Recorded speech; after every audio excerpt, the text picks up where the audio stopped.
Bom dia, meu amigo e minha amiga. Desejo que o Espírito Santo esteja aí com você, tomando o seu coração, a sua vida, te dirigindo nessa jornada. Que bom podemos começar o dia ouvindo a voz de Deus. Que bom podemos colocar em primeiro lugar o reino de Deus, com a certeza de que as demais coisas nos serão acrescentadas. Estamos meditando na história do apóstolo Paulo e eu quero ler com você um trecho da Bíblia que está no livro de Atos dos Apóstolos, no capítulo 23, versículo 23. Só para você entender o contexto, olha o que estava acontecendo. O apóstolo Paulo estava preso em Jerusalém e os judeus prepararam uma armadilha. Eles queriam que Paulo fosse levado de um lugar a outro e estavam preparando para matá-lo no caminho. Iam fazer uma emboscada, colocando homens que iam atacar Paulo e matá-lo naquele caminho.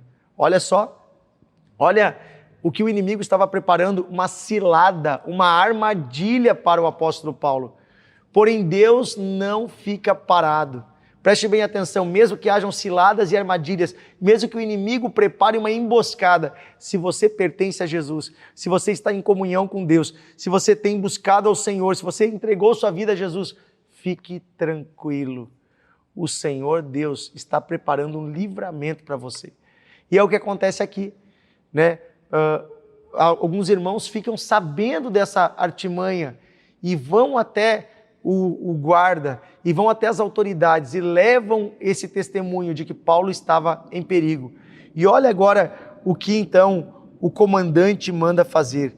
Está em Atos 23, 23, diz assim, chamando 2 centuriões, ordenou: tenham de prontidão 200 soldados, 70 cavaleiros e 200 lanceiros para irem até Cesareia a partir das 9 horas da noite.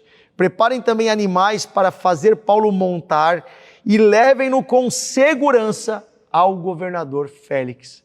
Olha o que Deus faz. Deus coloca 200 soldados, 70 cavaleiros e 200 lanceiros. Deus move as autoridades. Gente, era muita gente. Estamos falando de 470 soldados para defender um homem. Por quê? Porque Deus moveu as autoridades para defender o apóstolo Paulo. Uma pergunta, as autoridades, elas tinham se convertido? Não. Deus usou os ímpios, Deus usou os incrédulos para fazer justiça, para proteger o seu servo. Deus moveu uma guarda toda, 270 homens. Assim eu quero dizer para você uma coisa, Deus está movendo para te proteger, Deus está te guardando. Fique debaixo do cuidado de Deus. Deus está cuidando de você, Deus está protegendo você. Essa passagem me faz lembrar daquele momento, né, em que o profeta Eliseu, ele está num monte e enviam soldados, né, para lhe prender, soldados para lhe matar. E o jovem que trabalhava com o profeta, estava com medo, disse, olha, o monte está cercado. E aí o profeta diz, Senhor, abre os olhos desse jovem. E naquela hora os olhos dele se abrem e ele enxerga as carruagens de Deus, os soldados, os anjos de Deus, cercando a casa onde eles estavam. Maior é o número dos que estão conosco do que os que estão contra nós. É muito forte essa palavra, porque Deus está cuidando de você. E eu quero que isso acalme o seu coração. Deus quer acalmar o seu coração. Não importa se você está sendo perseguido, se tem pessoas fazendo trabalhos para o seu mal, se tem pessoas planejando contra você, se você entregou o seu coração ao Senhor Jesus, descanse no cuidado de Deus. Amém?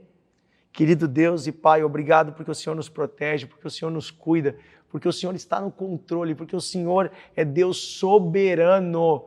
Nesse momento eu peço que o Senhor abra os olhos desse amigo que nos ouve. Que o Senhor abra os olhos do entendimento dessa pessoa que talvez está com medo de uma circunstância, está com medo de um problema, de uma ameaça, para que esse amigo possa descansar em teus cuidados. Eu peço, Espírito Santo de Deus, renova o coração deste homem, desta mulher nesse dia.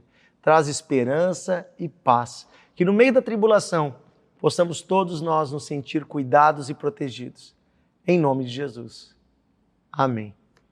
Amém, meu amigo. Que Deus abençoe você. Compartilhe o devocional para que mais pessoas possam entender o cuidado, a proteção de Deus com seus filhos. Até amanhã.